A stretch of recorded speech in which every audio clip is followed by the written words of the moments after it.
IT sometimes is the easy part of this job. It's the people, it's the process, it's thinking about culture impact and really making a difference in the way we evolve healthcare.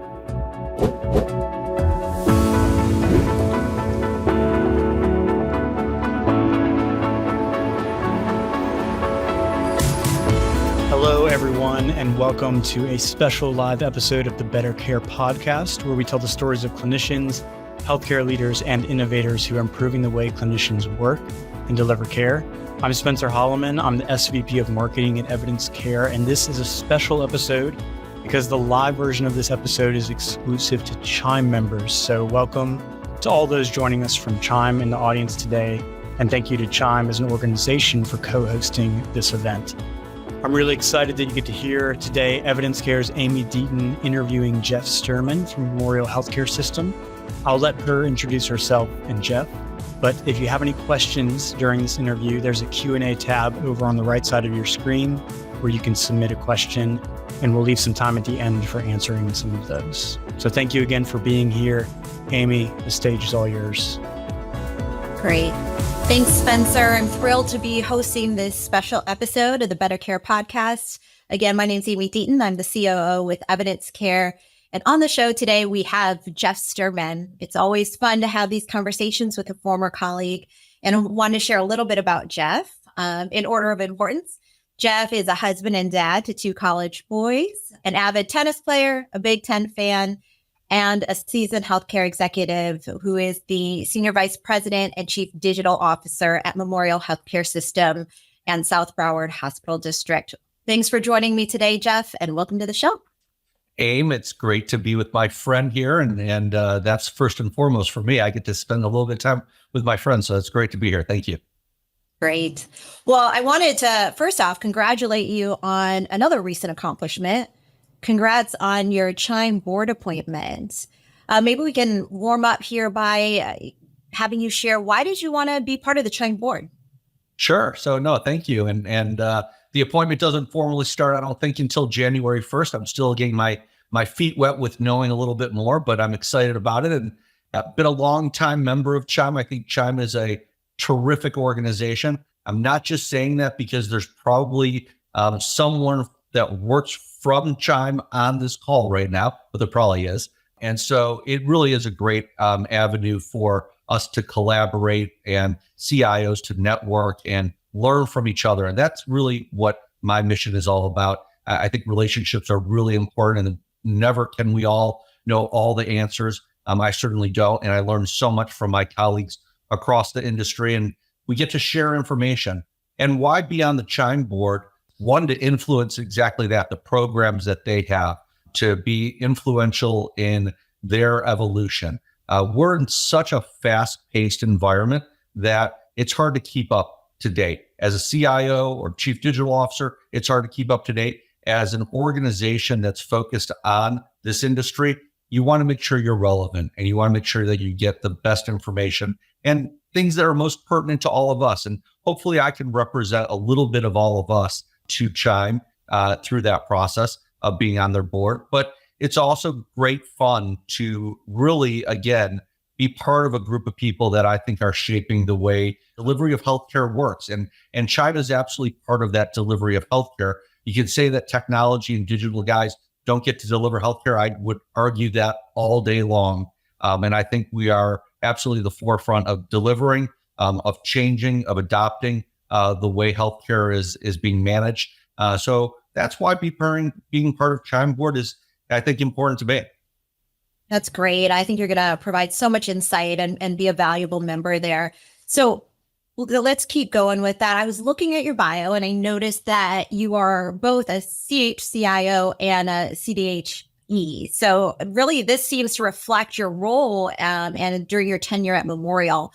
How has your role evolved over the past 5 years at Memorial? Yeah, no, it's a great question. I get asked this a lot. What's a CIO? What's a CDO? What's a CDH?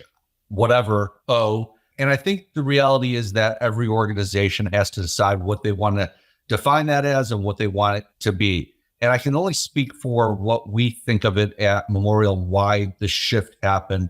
And the shift happened for me about 3.5 years ago from a very traditional, what I'll call CIO title to a CDO title. In part, that was to modernize a lot of the thinking and the strategy that sat behind or sits behind the chief information officer role.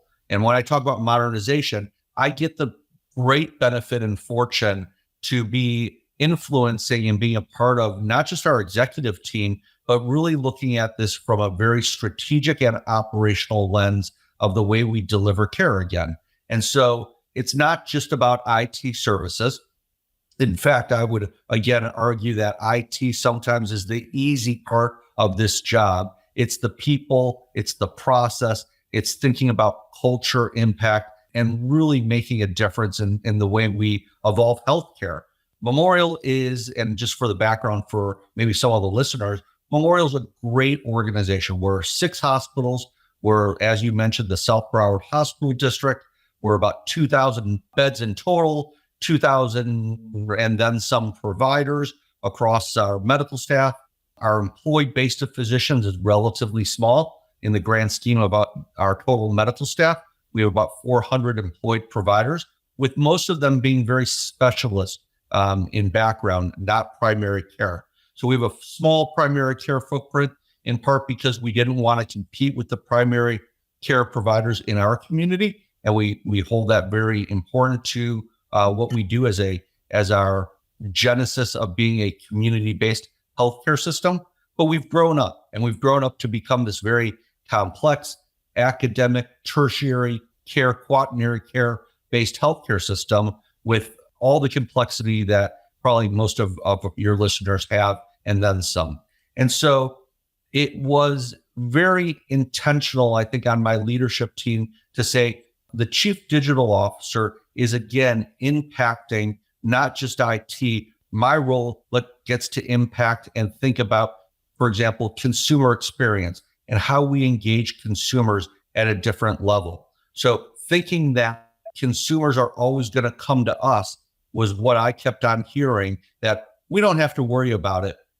Patients, consumers are, in fact, consumers relatively novel still. And I know I don't need to debate that and talk about that more, because everyone talks about consumer versus patient versus member, or whatever the industry you're in, you call them in healthcare.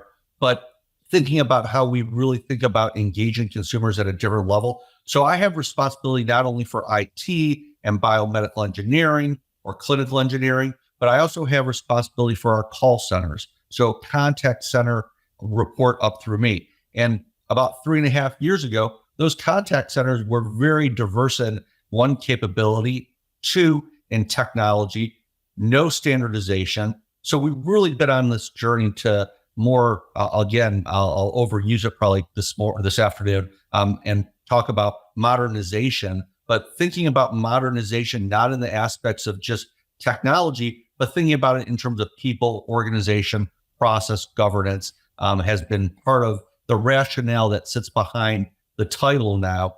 And again, many CIOs are evolving and having various roles and responsibilities, whether it be operations, innovation, strategy. I get my feet wet in kind of all of that. Well, I applaud Memorial for being forward thinking in that, a transformation and holistic view there. You had mentioned our audience. And so we have folks probably listening that are in the same seat that you are in, that CIO or CDO role. But we also have folks in healthcare technology that are looking at that same trajectory. So maybe can you share a little bit about your professional history and your journey into where you are today, not just kind of at Memorial, but taking a step back even further? Sure. I tell my kids, as you mentioned, I have 2 college-age kids. I say, if you want to pick something easy, not complex, if you want to make a lot of money, pick anything but healthcare.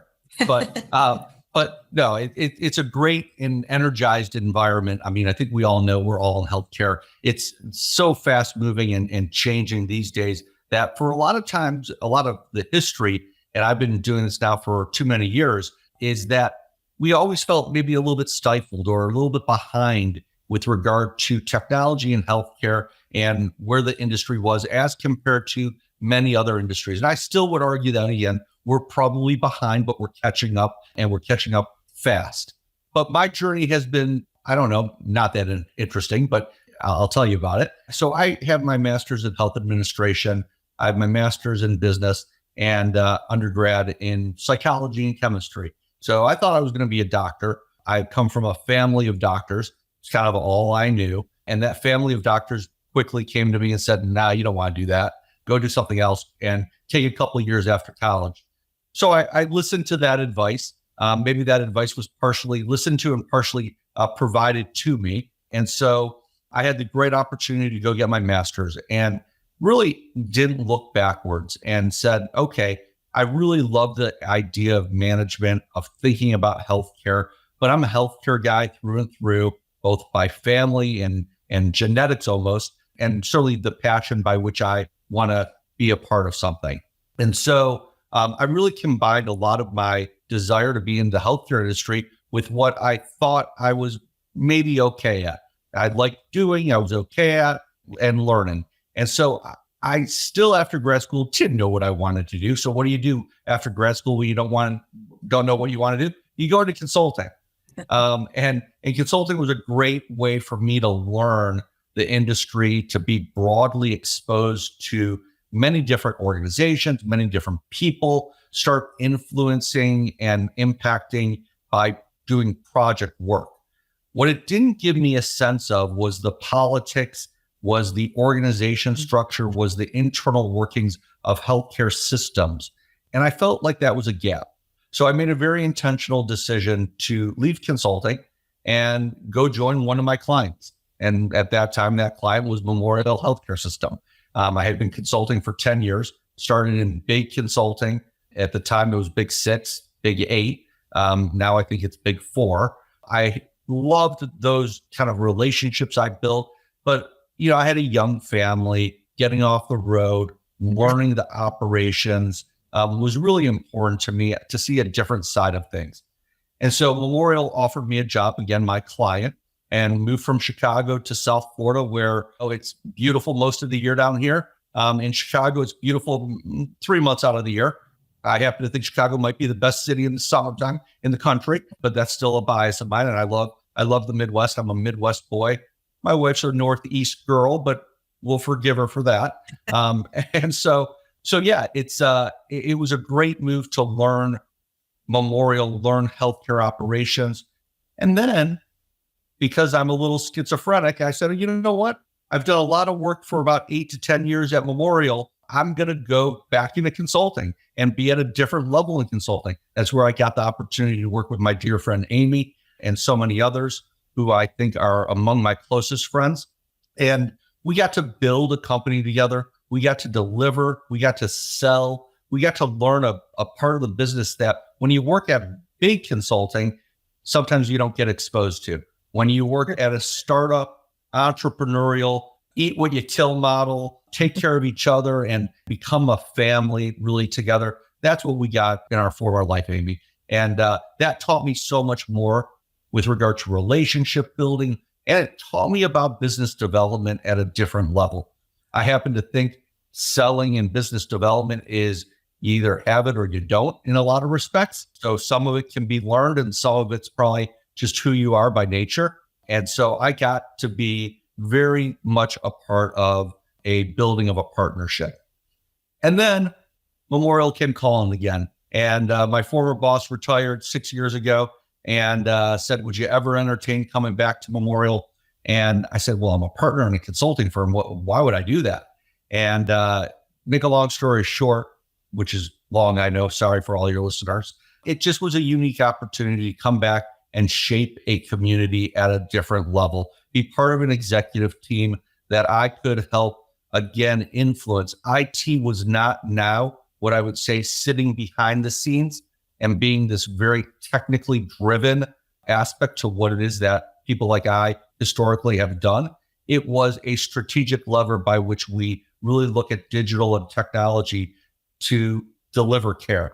And that's what I've been enjoying to do here at Memorial. I love that story, and it comes full circle. And thank you so much for sharing that. I'm going to switch gears a little bit.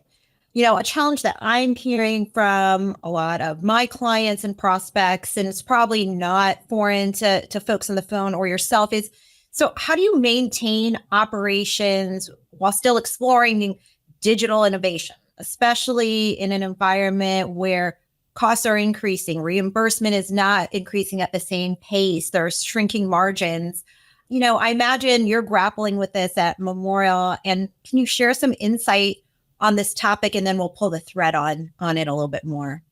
I wish there was a simple answer to this, and there's certainly not. I mean, everything in life and everything at work is a balance.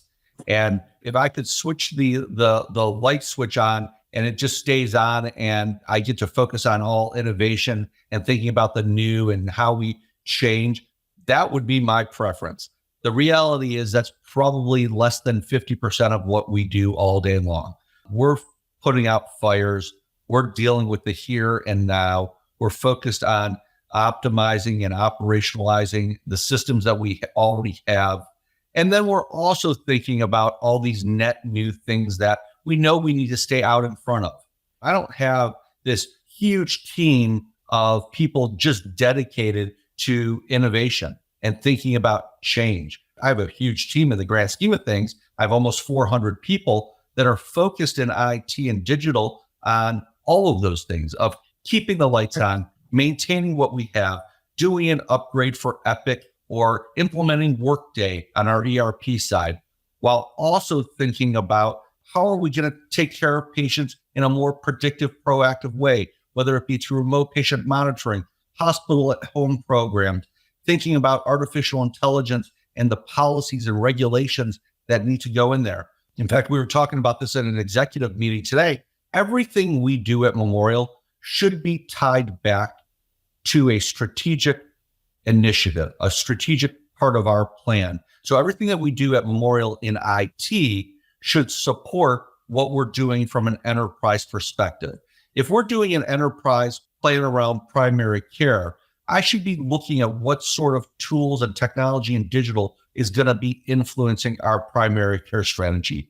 If we're not focused, I'm going to make this up, if we're not focused on, rehabilitation, and that's not a primary strategy for our future, then why am I implementing a rehab module? That probably isn't the most pressing priority. Bad example, because the reality is we are focused on rehab and we are implementing a rehab module. But Yeah.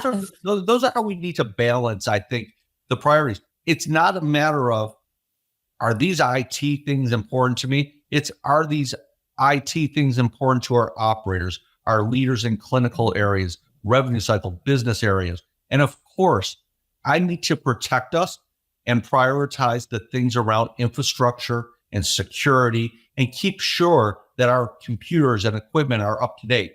And no better person is equipped with that knowledge than my more technical team. And again, now I'm balancing what operations and clinical leadership says they want with where money has to be put to make just the here and now work. So let's go with that a little bit more. We're wrapping up 2023 and looking towards 2024. What are some of your system's top priorities strategically? I'm probably no different than everyone else out there. First and foremost, and I think we sometimes lose sight of this, is we're healthcare. We're healthcare organizations. So quality and safety and clinical has to be part of your strategy. If you look at data and you look at the quality data over the last couple of years, the industry as a whole has lost a lot of ground, whether that be as a result of COVID or labor shortages or whatnot. We've lost ground in quality and safety. So there has to be a focus and a renewed focus, I think, on clinical. That being said, there are so many other areas where I think we're probably very much like everyone else. And that is, we do have labor shortages. We have huge nursing shortages. And I'm amazed by those that I've talked to, though, that don't have a tremendous amount of still traveling nurses, external from your organization, not employed by your organization. Those that have figured that out, I give you great kudos. We have figured it out to some degree, but we're still figuring it out. And so labor is a real problem that we're addressing, working with different academic organizations, nursing schools, medical schools in the area to look at the labor force and figure out how we get new entrants in quicker. And looking at digital tools that we can use from not only a retention standpoint, but be more predictive in analytics and artificial intelligence in recruiting the right people. Amazingly, people don't necessarily want to move to South Florida. I don't know why. I think it's great down here, but there's a shortage of qualified resources, I think, just generally speaking. So whatever way we can get out in front of that, I think it's important. Efficiency, another huge area of opportunity. Again, I mentioned we're 6 hospitals, and by history, those 6 hospitals acted not independently from each other, but in a lot of respects, almost competitive with each other. That's shifted in the last number of years, which is a good thing. But we have great opportunity to think about how we do things in common. My area where I live is a fairly tight geography physically. And thinking that I need to position service lines, for example, oncology or cardiology or rehabilitation or pediatrics at every single one of my hospitals may not be the best way of thinking when these hospitals are a matter of miles away from each other in some respects. They're not necessarily right next door, but they're not that far from each other. So I think we need to think a little bit differently about efficiencies and where we play in a particular market. And that gets to things we'll talk about later with regard to command center and throughput and ED patients getting into beds quicker and discharged from the hospital quicker. If you look at my statistics, and I'm happy to tell you this, it's not a good news story. We have a huge volume of patients that are discharged after 2 p.m. Well, we should think about what's good for the consumer experience and think about where that really can meet the needs of our patients more equitably, more effectively, more efficiently, and get patients in and out in a manner that is, again, a little bit easier. And so efficiency is a huge area of focus for us. And we're thinking about managing by the numbers. So manage with data. Yeah, I know that sounds almost not that novel. Everyone should be managing with analytics and data. We have not been, as an industry, I think, taking advantage of the data, the information that we have all at our fingertips in a manner that really can move the needle. And we're finally getting there. We're getting there with vendors like you guys, candidly. We're getting there with vendors like Epic and others that help us look at data to make better and more informed decisions. I'll pause in a moment, but I want to give you one more that's really important. Yeah, no, absolutely. That I think is just paramount for our future as an industry, and that's consumer experience. It's something I love to play in. It's something that we're really trying to figure out, I think, both as an industry and as Memorial Healthcare System. This is a shift. Are we going to be, no offense to anyone, are we going to be physician-centric, provider-centric, or are we going to be patient-centric? And we're making a very conscious decision that, and you can be both, by the way, and I think we should be both. But at the end of the day, we're here to deliver care to patients, to our consumers. And so we're really making a very significant investment to ease the burden on our consumers. And sometimes those stakeholders might be ease the burden on our physicians, which translates to ease the burden on our consumers, which is a good thing. We can talk more about some of the innovations and digital capabilities that I think can help us get there. But consumer experience and how we engage consumers and expecting them just to come to us, I think is a really old way of thinking. And we have to start getting out to them. We need to be proactive. We need to, again, be predictive. We need to help our consumers know how to navigate healthcare and consume it in a way that's just easier. And if I can figure that out, then maybe I'll be a lot richer and retired earlier. But I think we as an industry, and certainly the leadership from CHIME, I think this is something that we're all grappling with. I mean, I'm sure that priority list is very much aligned with a lot of the other health systems out there, but it's certainly a worthwhile effort in the coming year and lots of work related to that. It's funny that you had mentioned the data piece. I had recently read an article that said that healthcare systems, health systems are using 3% of the data for actionable insights. So like we collect all this data, but what are we actually doing with the data to move the needle on the next step? So certainly hearing a lot about that as well. So you talked about all of these different priorities, balancing operations, looking at innovation. You have a 6-hospital system. So as I was preparing for the podcast, I'd gotten some questions from folks that were interested in, given the variety of stakeholders that you have, you've got clinicians, you have operators, you have finance, you have technology. How do you prioritize these projects once they get into the queue? Like, how does that go for Memorial? I won't say that we have a rigorous, that's probably not the right word, but we do have a process, a governance process. Our governance process helps us to balance that plan, that prioritization of initiatives. So we have very focused clinical governance and business governance that rolls up ultimately to our executive team, which is our very old way of saying our computer steering committee. And so that committee really helps to prioritize. And like I said earlier, if it doesn't tick one of those strategic initiatives at the healthcare system, it probably doesn't get managed at a critical or lights on priority. So probably not different from many other places. We have 4 levels, lights on. So these are must-haves, got to do them, whether it be upgrades or replacement of our Wi-Fi infrastructure or things that are no longer in support that we don't want to be at risk for, to critical, high, medium, and low. And candidly, if you're going to get something or ask for something and it's low, medium, or even high in many cases, it's probably not going to hit the radar this year.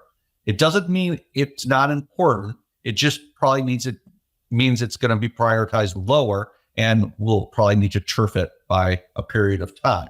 Now, everyone knows the game, so no one ever ranks their things low or medium even, but we as a committee can redefine what things are. And if we see that something is, come on, it's not a clinical quality, safety, financial impact, it's probably going to be ranked pretty low. If it doesn't hit one of our strategic levers, it's going to be probably ranked medium or low. And so some of those things just don't happen. And that's okay. Again, we reevaluate things all throughout the year. And that's the reality also, is that we're a very nimble organization. We're not mired in bureaucracy and red tape. There is a fairly small group of executives that get together every week to look at priorities and things that we're focused on. It's not just a budget review. It's what are the strategic things that we need to be doing. And things come up during the year that you didn't think about in your budget season. I'm just starting. We're a weird fiscal year. We're May 1st. So we're just starting our budgeting process right now, our capital and operating budget for fiscal 25. And fiscal 25 starts May 1st of 24. And so all the things that you think you need to do, you never can figure out all of those things. So as long as you're nimble and flexible enough that you can manage, and you're given the authority and the responsibility to manage to your budget, we've been very successful by meeting the needs of our stakeholders, or of our patients, of our physicians. And yeah, we don't do everything that everyone wants to do all the time because it's impossible. So we set the right expectations. And this is a lot of communication. This is internal marketing. This is creating buy-in. And by the way, we don't do anything if there's not the right executive sponsor. If we don't have the right executive sponsor, whether that be someone from operations in combination to IT, if there's not someone who says, I own that project or that need, it doesn't happen. And I'm the first one to say in our executive meeting, I don't know who owns this. We're not going to do this. Now, if it's really important, someone typically steps up. But I think those are really important aspects to governance.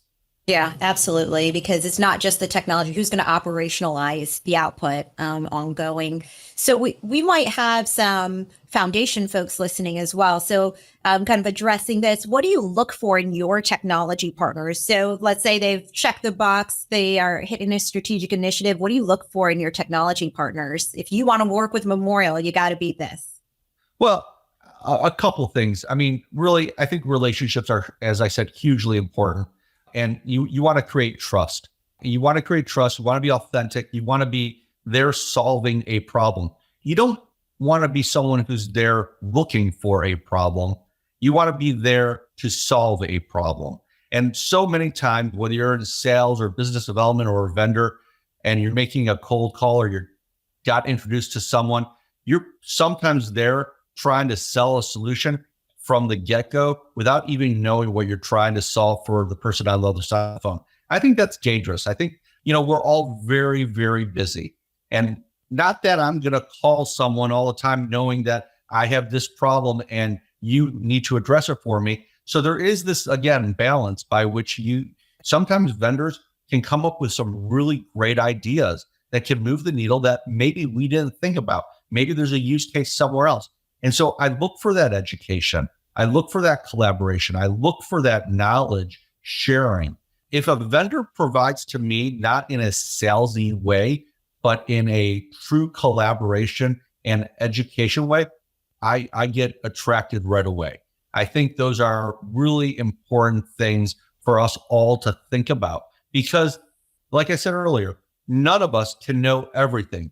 I don't know everything. I know a lot about what Memorial's doing today. I know a lot about what I think Memorial should do in the future, but there's probably 10,000 other things Memorial should be doing that someone else somewhere has solved.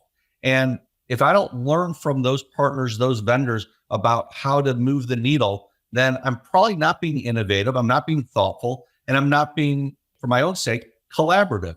And that's what I look for from, these relationships. It's not an us versus them mentality. It's us together trying to solve this very complex world of health and wellness.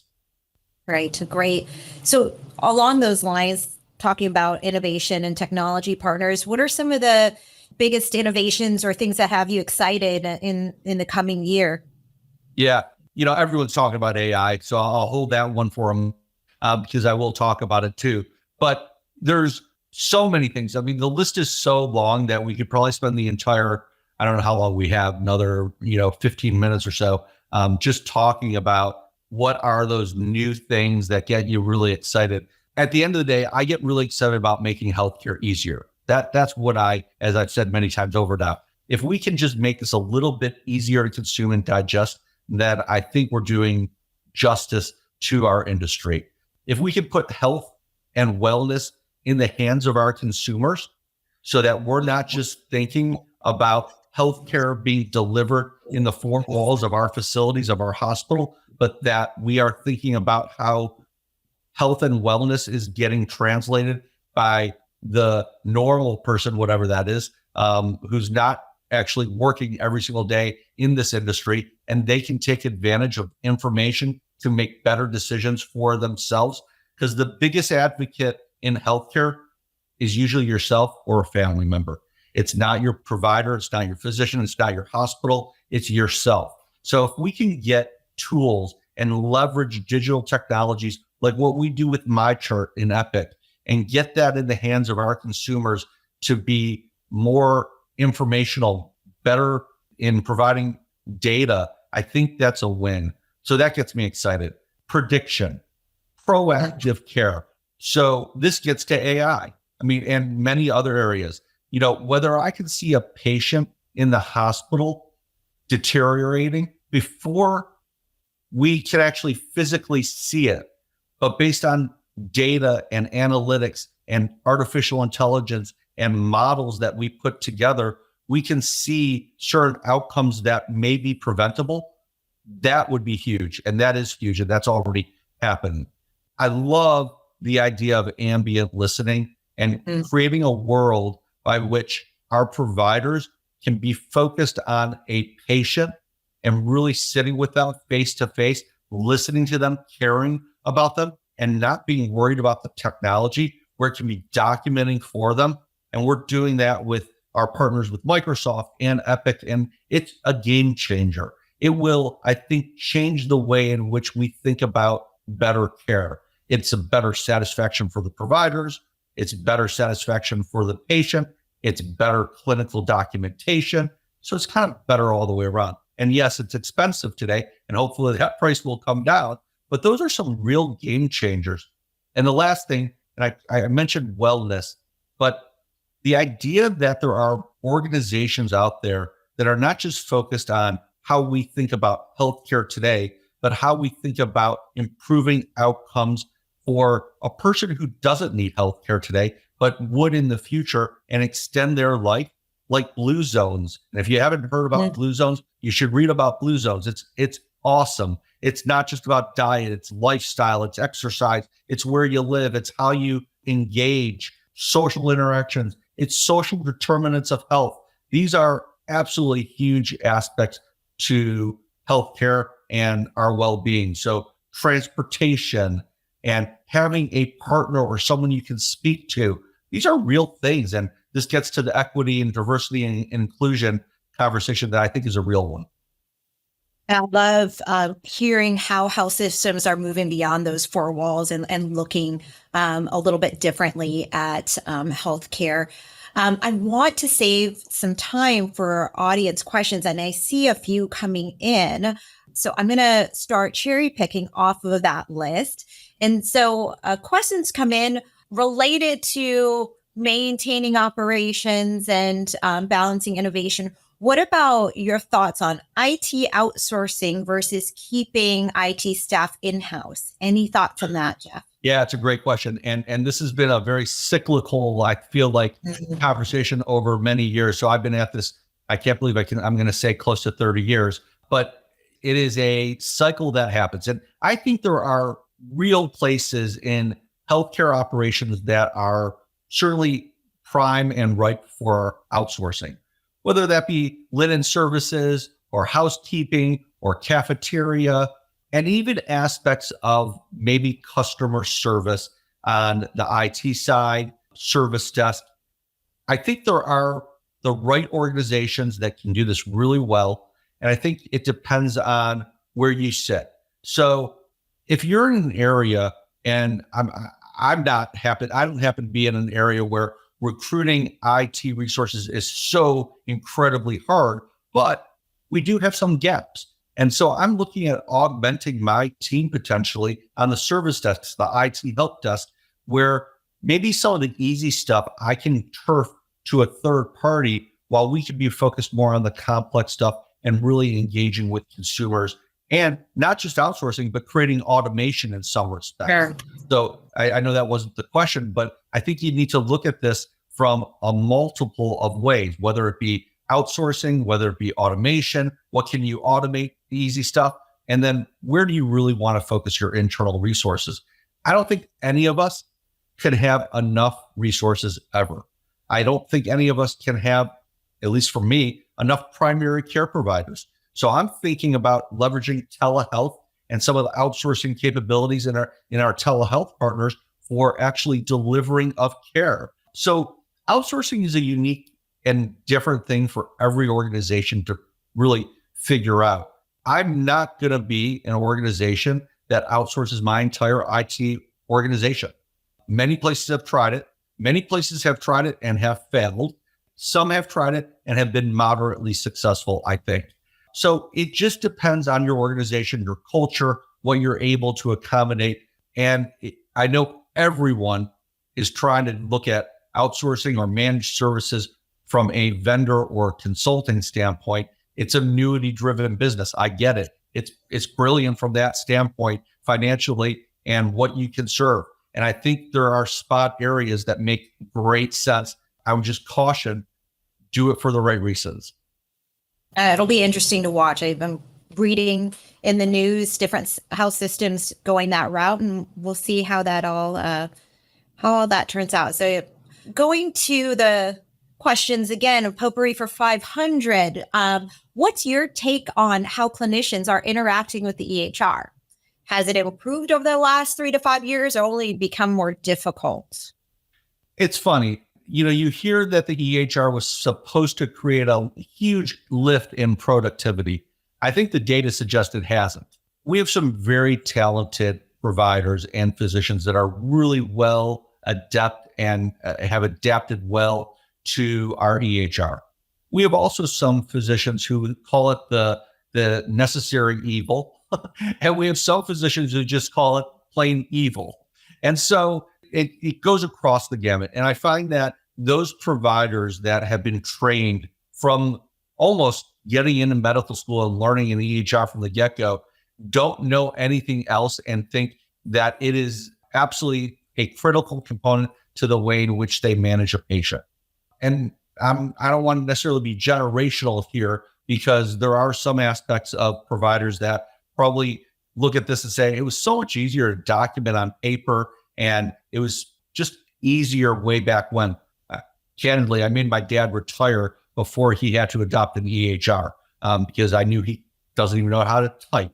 So that was going to be a huge barrier for him. He would have to rely on my mom to type.